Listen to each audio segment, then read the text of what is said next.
नमस्कार, आप देख रहे हैं अपना उत्तराखंड और मैं हूं नेहा आपके साथ। 11 अप्रैल को आईडीपीएल के मैदान में प्रस्तावित प्रधानमंत्री नरेंद्र मोदी की विशाल जनसभा के लिए तैयारियां जोरों शोरों से शुरू हो गई हैं। मुख्यमंत्री पुष्कर सिंह धामी ने भूमि पूजन कर सभी तैयारियों को जल्द से जल्द पूरा करने के निर्देश अधिकारियों को दे दिए हैं। उन्होंने व्यवस्थाओं में किसी भी प्रकार की कमी न छोड़ने के लिए भी अधिकारियों से कहा है।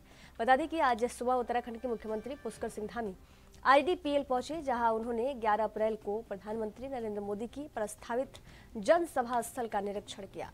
मौके पर भूमि पूजन कर तैयारी को जल्द से जल्द पूरा करने के निर्देश अधिकारियों को दिए। इस दौरान मुख्यमंत्री ने कहा कि प्रधानमंत्री नरेंद्र मोदी का उत्तराखंड से बेहद ज्यादा लगाव है। नरेंद्र मोदी के दिल में उत्तराखंड बसता है।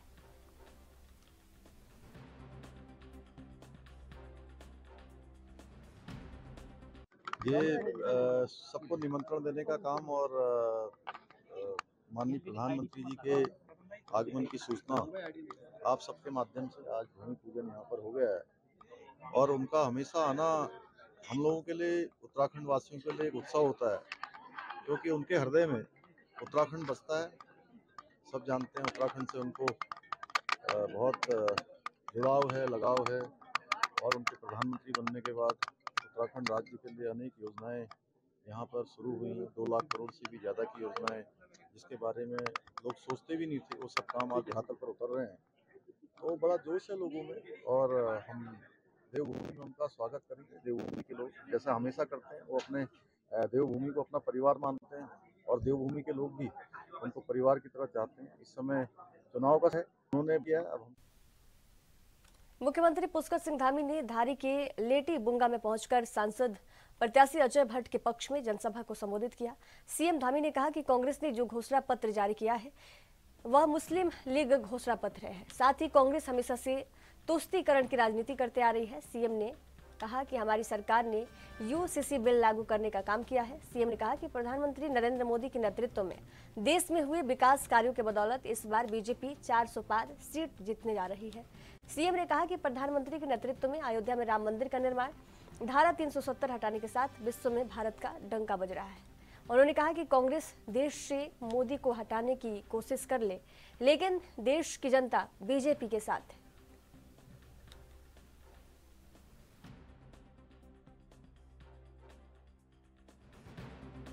लगातार वोट बैंक की राजनीति किया है और ऐसा लगता नहीं कि कांग्रेस का घोषणा पत्र है। जिस प्रकार से उन्होंने मुस्लिम पर्सनल लॉ बोर्ड की बात की है, मुस्लिम लीग का ही जो है घोषणा पत्र लगता है वो।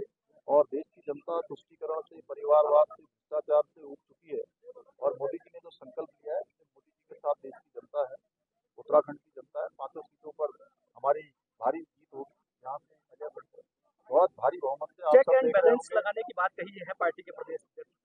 नहीं, चेक एंड बैलेंस नहीं है। मैंने कहा है कि थोड़ा स्क्रीनिंग करना है, एक क्राइटेरिया बना। एक पुष्कर दा आखिरी सवाल है मेरा, छोटा सा सवाल है। इस इलाके में करीब हजारों जो कार्यकर्ता है बीजेपी का, या फिर जो तमाम प्रधान हैं या तमाम लोग हैं, तो पुलिस ने 161 में पाबंद किया है। 107-16 में पाबंद किया है। कई बीजेपी के कार्यकर्ता हैं। क्या पुलिस कांग्रेस के लिए काम कर रही है? यहाँ पे बात हो गई है, ये हमारे संज्ञान में आया है। अब क्या बताऊं मैं उनके लिए, भाई कितने सालों बाद तो पहाड़ों में गांव में घर आए हैं। उनको पता ही नहीं है बेचारे, कभी कुछ बोल दे रहे, कभी कुछ बोल दे रहे हैं। अग्निवीर सफल योजनाओं में से एक है। पूरे विश्व के देशों की आर्मी का स्टडी करने के बाद अग्निवीर को लाए हैं। हमारी एक फौज तो अंदर है, दूसरी फौज हमारी जनता में रहेगी। आज आप देख रहे हैं इजराइल और गाजा पट्टी में जो हमारे नागरिक हैं, हमारी माताएं बहनें भी वहां पर ट्रेंड है, बंदूक उठाती हैं। देश की सुरक्षा इससे जोड़ी गई है। और सबसे बड़ी बात यह है कि किसी चीज की कोई कमी नहीं कर रहे हैं हम। कभी कभी अगर कोई पुनर्वलोकन करना पड़ता है, वो भी करने के लिए हम तैयार हैं। आपने ये नहीं कहा कि OROP में 1 रैंक 1 पेंशन में हम 1 लाख करोड़ से ज्यादा पैसा अभी तक दे चुके हैं। वो शायद मेरे छोटे भाई को इसके बारे में पता नहीं होगा, बड़ी चीजों के बारे में। 11 अप्रैल को ऋषिकेश में प्रधानमंत्री नरेंद्र मोदी की जनसभा को लेकर बैठक का आयोजन किया गया। इसमें क्षेत्रीय विधायक और मंत्री डॉक्टर प्रेमचंद अग्रवाल ने कार्यक्रम को सफल बनाने को लेकर कार्यकर्ताओं को जिम्मेदारी सौंपी। हरिद्वार के बैराज रोड स्थित कैंप कार्यालय में बैठक का आयोजन किया गया। बैठक में कैबिनेट मंत्री डॉक्टर प्रेमचंद अग्रवाल ने कहा कि आईडीपीएल हॉकी मैदान में 11 अप्रैल को जनसभा आयोजित की जाएगी। कैबिनेट मंत्री प्रेमचंद अग्रवाल ने कार्यकर्ताओं को जनसभा को सफल बनाने के लिए ऋषिकेश विधानसभा से 1 लाख से अधिक कार्यकर्ताओं को एकजुट करने का लक्ष्य दिया। मंत्री डॉक्टर प्रेमचंद अग्रवाल ने कहा कि प्रधानमंत्री नरेंद्र मोदी का आशीर्वाद उत्तराखंड को सदैव मिलता है।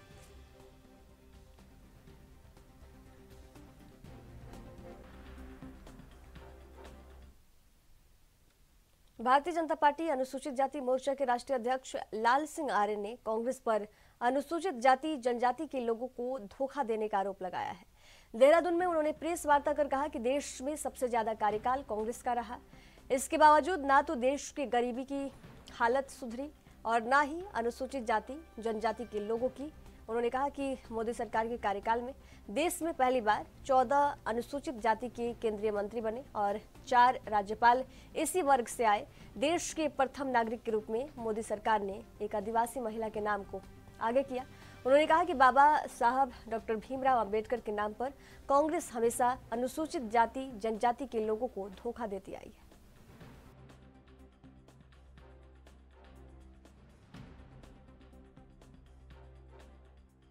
कांग्रेस नारे लगाती थी, उन्हीं बाबा साहब भीमराव अंबेडकर को 1952 के प्रथम चुनाव में और 1954 के भंडारे के उपचुनाव में हराने का पाप कांग्रेस ने किया था।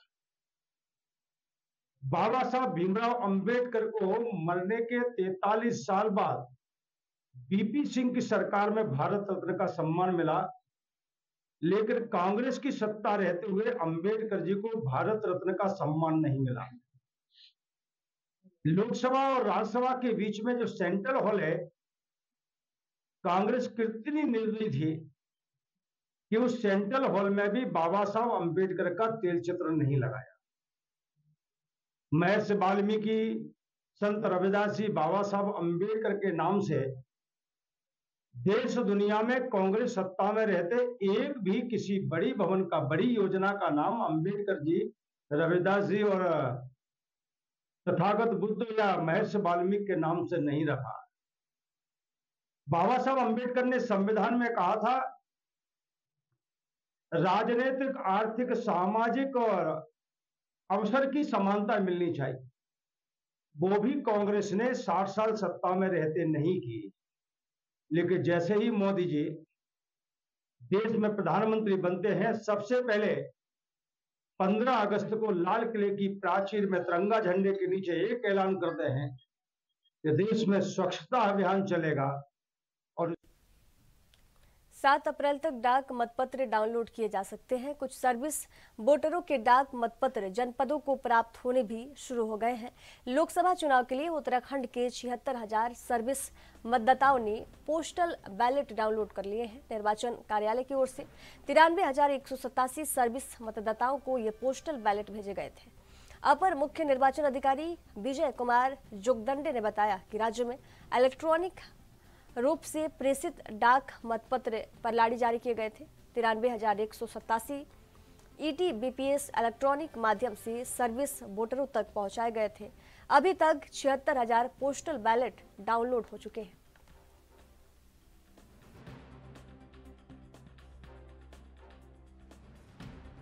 देखिए, राज्य में 93,187 सर्विस वोटर्स निर्वाचक नामावली में दर्ज थे।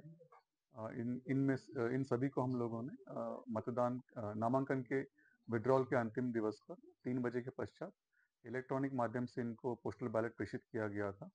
इलेक्ट्रॉनिक माध्यम से प्रेषित पोस्टल डाक मतपत्र को उनके जो यूनिट ऑफिसर्स होते हैं, यूनिट लेवल कार्यालय होता है या फिर रिकॉर्ड ऑफिसर्स होते हैं, वो डाउनलोड करके उन तक उपलब्ध कराते हैं। जो अभी तक का विवरण हमको प्राप्त हुआ है आज दोपहर तक का, उसमें उन्होंने 76,000 डाक मतपत्र को डाउनलोड किया गया है, ऐसा पोर्टल पर प्रदर्शित हो रहा है और अभी कल तक का दिवस इसमें शेष है। मुझे पूरा उम्मीद है कि हमारे 93,187 electronical transmitted postal ballets ETPBS जो है वो कल तक संपूर्ण रूप से डाउनलोड हो जाएंगे। कुछ जनपदों में डाउनलोड के पश्चात डाक मतपत्र प्रेषित होकर वापस भी पहुंच रहे हैं, जिसका विवरण हम 7 तारीख के पश्चात ही हाल ही में कांग्रेस पार्टी ने अपना घोषणा पत्र जारी किया है, जिसको नाम दिया गया है 5 गारंटी और 25 न्याय, जिसको लेकर बीजेपी ने सवाल खड़े करने शुरू कर दिए हैं। बीजेपी के मुख्य प्रदेश प्रवक्ता सुरेश जोशी ने सवाल खड़े करते हुए कहा कि जो कांग्रेस की तरफ से न्याय पत्र जारी किया गया है वे न्याय पत्र नहीं बल्कि अन्याय पत्र है, क्योंकि आज तक कई बार कांग्रेस की सरकार केंद्र में रह चुकी है और प्रदेश में भी, लेकिन कांग्रेस की सरकार ने ना तो किसानों के साथ न्याय किया और ना ही किसी महिला के साथ न्याय किया है। इसलिए ये न्याय पत्र नहीं बल्कि अन्याय पत्र है।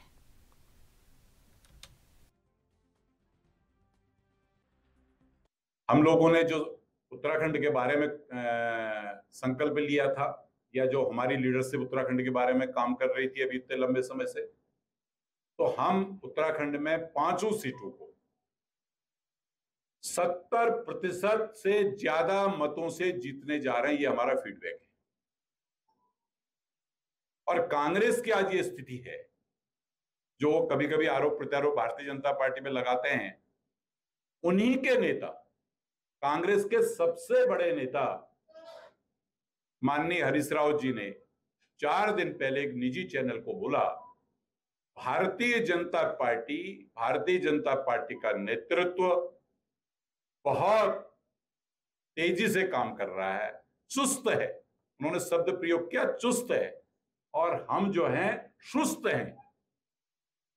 एक इतना बड़ा नेता जो लगभग 1.5 दर्जन चुनाव लड़ चुका हो और जिसने 1980 से अपनी राजनीति प्रारंभ की हो, जिसको एक एक बूथ और एक एक क्षेत्र की जानकारी हो, उसने 4 दिन पहले गंगा जी के तट पर, ऐसा होता है ना कि जब आदमी एक अवस्था में आता है तो वो सच बोलता है, झूठ नहीं बोलता, क्योंकि उसके अंदर की आत्मा बोलती है।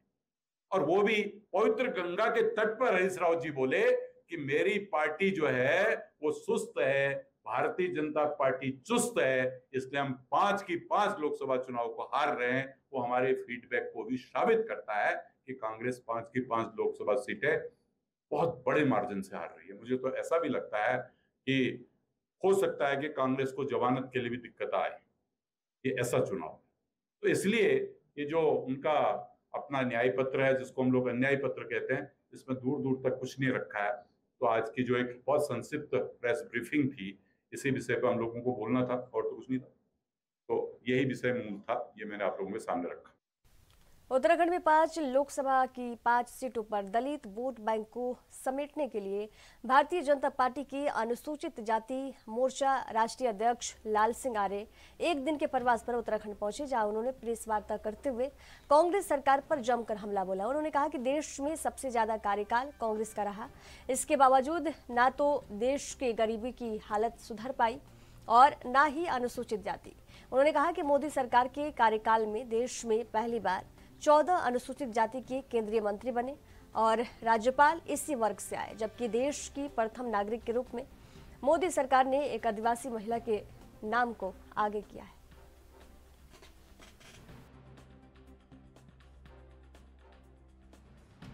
उसमें भी अनुसूचित जाति के सम्मेलन में मुझे जाके भाग लेना है, उस दृष्टि से मेरा प्रवास हुआ है। पूरे देश में अनुसूचित जाति का बस्ती संपर्क अभियान चल रहा है। अभी तक 1 लाख से अधिक अनुसूचित जाति की बस्ती में अनुसूचित जाति का मोर्चा बस्ती संपर्क अभियान कर चुका है। केंद्र सरकार ने मोदी जी के नेतृत्व में अनुसूचित जाति के सशक्तिकरण, महापुरुषों के सम्मान और उनके विकास के लिए जो किया है, उस पत्रक के माध्यम से, पुस्तक के माध्यम से हम अनुसूचित जाति की बस्तियों में जा रहे हैं। मुझे कहते हुए खुशी है और एक तरफ दुख भी है। देश को आजाद हुए 75 वर्ष हो गए। 75 वर्षों में कांग्रेस और विपक्ष की मिलकर लगभग 60 साल सरकार देश में रही। एससी के कल्याण विकास के नारे तो लगाए गए, गरीब कल्याण के नारे तो लगाए गए, लेकिन व्यवहारिक रूप में उनकी योजनाओं ने अमली जामा नहीं पहन पाया। लोग आजादी की शुरू से जहां से चले थे वहीं खड़े दिखाई दिए और उसी का कारण है कि देश में गरीब घर से निकलकर आने वाले प्रधानमंत्री नरेंद्र मोदी जी बनते हैं, तब जाकर कहीं ना कहीं गरीबों की आशाएं और अपेक्षाएं पूरी होना चाहिए। वक्त है एक छोटे से ब्रेक का। ब्रेक के बाद जल्द हाजिर होंगे। देखते रहिए एएनबी न्यूज।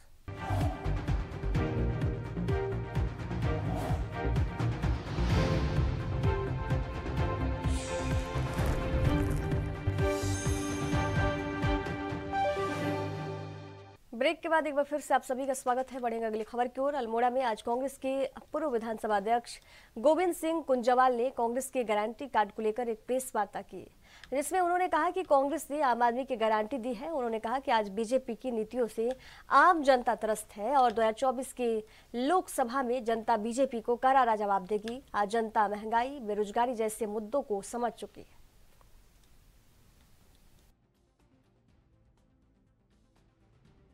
वो इसीलिए प्रचार कर रहे हैं। इस घोषणा पत्र में जो कहा गया है, जिन लोगों को आज देश के प्रधानमंत्री जो अरबपति हैं, उनको कई हजार गुना आगे बढ़ाना चाहते हैं, वो इस घोषणा पत्र से लागू नहीं हो पाएगा। इसलिए उनको दर्द हो रहा है, इसलिए वो इसका विरोध कर रहे हैं। नहीं तो इस घोषणा पत्र का मध्यम वर्ग और गरीब वर्ग, देश का किसान, बेरोजगार व्यक्ति, महिला, कोई विरोध नहीं कर रही और न विरोध कर सकती है। वो वोट किसी को दे, उसकी अपनी मंशा है, लेकिन सरकार आने के बाद उसका लाभ जो वोट नहीं दे रहा है उसको भी मिलेगी, इसको महसूस कर रही है।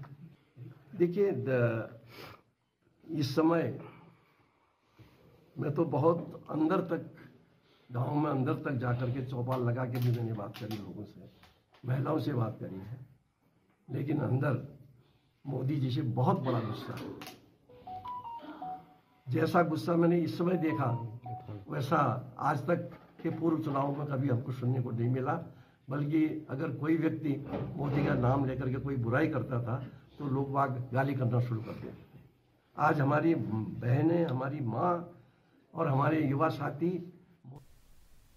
लोकसभा चुनाव के मतदान से पहले बीजेपी का कुनबा लगातार बढ़ता जा रहा है। कांग्रेस के दिग्गज नेता और पूर्व में कैबिनेट मंत्री रहे दिनेश अग्रवाल और कांग्रेस के वरिष्ठ नेता एसपी सिंह ने बीजेपी का दामन थाम लिया है। इस मौके पर बीजेपी प्रदेश अध्यक्ष महेंद्र भट्ट, सांसद डॉक्टर रमेश पोखरियाल निशंक, कैबिनेट मंत्री सुबोध उनियाल, पूर्व मुख्यमंत्री त्रिवेंद्र सिंह रावत ने दिनेश अग्रवाल समेत तमाम कांग्रेसी नेताओं की ज्वाइनिंग कराई। प्रदेश अध्यक्ष महेंद्र भट्ट ने कहा कि प्रधानमंत्री नरेंद्र मोदी के कार्यों से प्रभावित होकर लोग बीजेपी की सदस्यता ले रहे हैं। इसके साथ दिग्गज नेता दिनेश अग्रवाल और एसपी सिंह ने भी प्रधानमंत्री नरेंद्र मोदी के कार्यों को प्रभावित होकर बीजेपी में शामिल हुए और आगामी दिनों में कांग्रेस के कई बड़े दिग्गज नेता बीजेपी की सदस्यता लेंगे।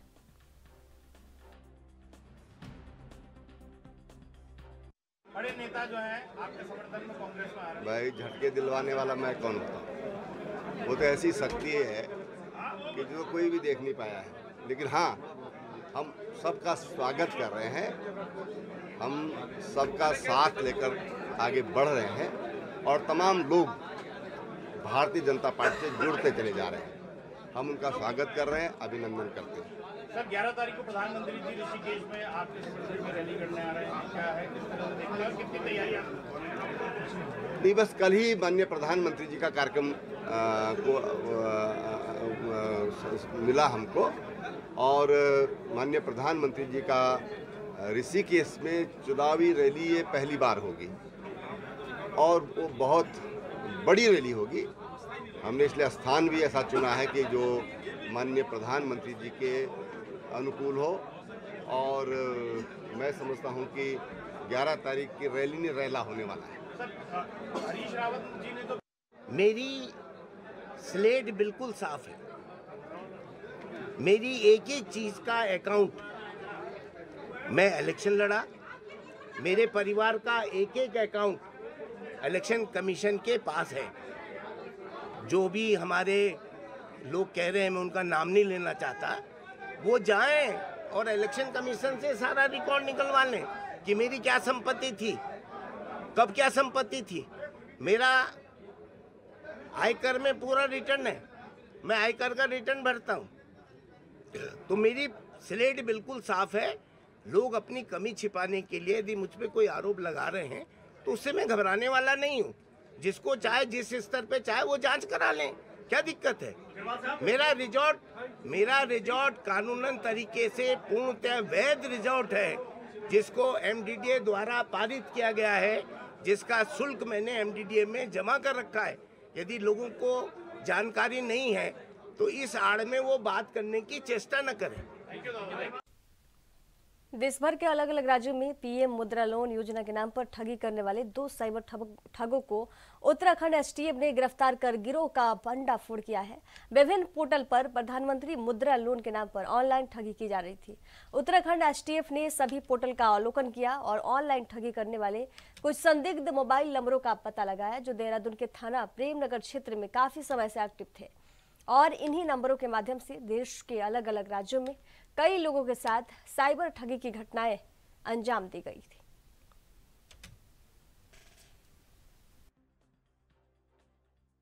आप लोग आगे क्या इन्वेस्टिगेशन करेंगे, मास्टरमाइंड क्या अरेस्ट है या नहीं? देखिए, भारत सरकार के जो गृह मंत्रालय है उसके अंतर्गत I4C करके एक संस्था है जो कि सभी स्टेट्स में साइबर क्राइम के इश्यूज में कोऑर्डिनेशन और पॉलिसी फ्रेमवर्क बनाने का कार्य करती है।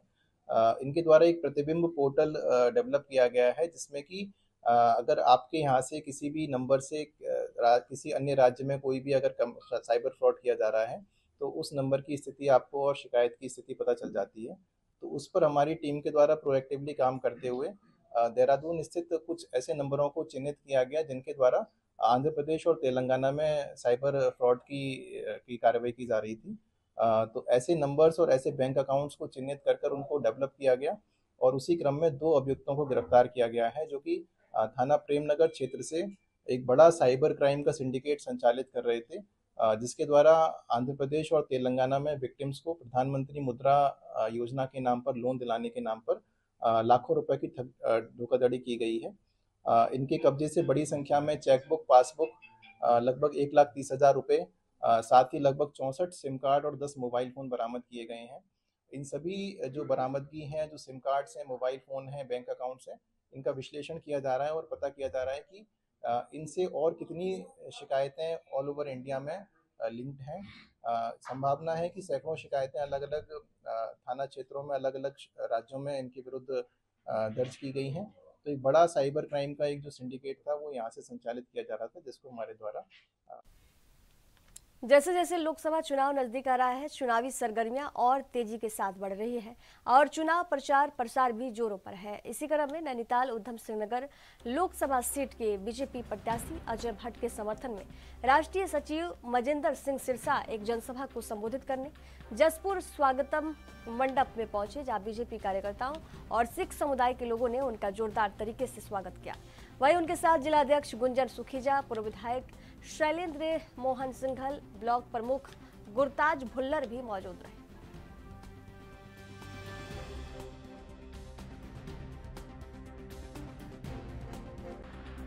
नगर की जनता को ये बताया कि मोदी जी ने जिस तरीके 10 साल में सिखों के लिए किया है, चाहे गुरु नानक देव जी का प्रकाश पुर्ब मनाना हो, गुरु गोविंद सिंह जी का 350 साला, गुरु तेग बहादुर जी का 400 साला लाल किले से मनाना हो, या देश में राष्ट्रीय दिवस वीर बाल दिवस के रूप में साहिबजादे बाबा जोरावर सिंह, बाबा फतेह सिंह जी के नाम से मनाना हो, या देश के अंदर सभी पैरामिलिट्री फोर्सेस के अंदर नौकरी पाने के लिए पंजाबी मातृभाषा के अंदर उसको नौकरी देने का प्रावधान करना हो, या अफ़गानिस्तान में फंसे हमारे सिख भाइयों के लिए एयरफोर्स के जहाज भेजकर उनको वापस लाना हो, गुरु ग्रंथ साहिब महाराज जी के पावन स्वरूपों को सम्मान से वापस लाना हो, या 1984 के कातिल जिन्होंने बहुत हमें गहरे जख्म दिए उनको जेलों में बंद करना हो, या उन नौजवानों का साथ देना हो जिन लोगों ने इस देश की लड़ाई के लिए, आज़ादी के लिए लड़ाई लड़ी, या भारत में इन सिखों को मान सम्मान देना हो और अपने घर पर बुलाकर ऐसे सम्मान रूप से हमें महसूस कराना हो कि हम उनके परिवार के हिस्सा हैं। इसलिए जब अजय भट्ट जी यहाँ से जीत कर जाएँ तो मेरे उधम सिंह नगर के लोग भी, मेरे सिख कम्युनिटी के लोग भी एक तरफा उनको 90% वोटें डलवा कर जिता कर भेजें। ये हम आग्रह करने के लिए हम लोगों से आए हैं, मोदी जी का संदेश लेके आए हैं कि मैं आपका अपना हूँ। हमेशा सिख सम्मान के, सिखों के आगे मेरा सिर झुका है। सिख गुरु साहिबानों के लिए मैं जो कर पाया मैं हमेशा करता रहूँगा और करता रहूँगा। गुरु ग्रंथ साहिब महाराज जी में जो मेरी आस्था और निष्ठा है, मुझे उम्मीद है कि मेरे भाई मुझे एक तरफा साथ देंगे। ये सब कुछ संदेश अपने लोगों तक पहुँचाया है। मुझे यकीन है मुझे उम्मीद नहीं, मुझे 100% यकीन है जब रिजल्ट आएगा तो सिख मेरे परिवार के लोग 90% वोटों से मोदी जी के कैंडिडेट को जिता के भेजेंगे, चाहे कहीं भी देश में कैंडिडेट। अपने उत्तराखंड की खबरों के सफर में फिलहाल दीजिए जाने की इजाजत। देखते रहिए एएनबी न्यूज। नमस्कार।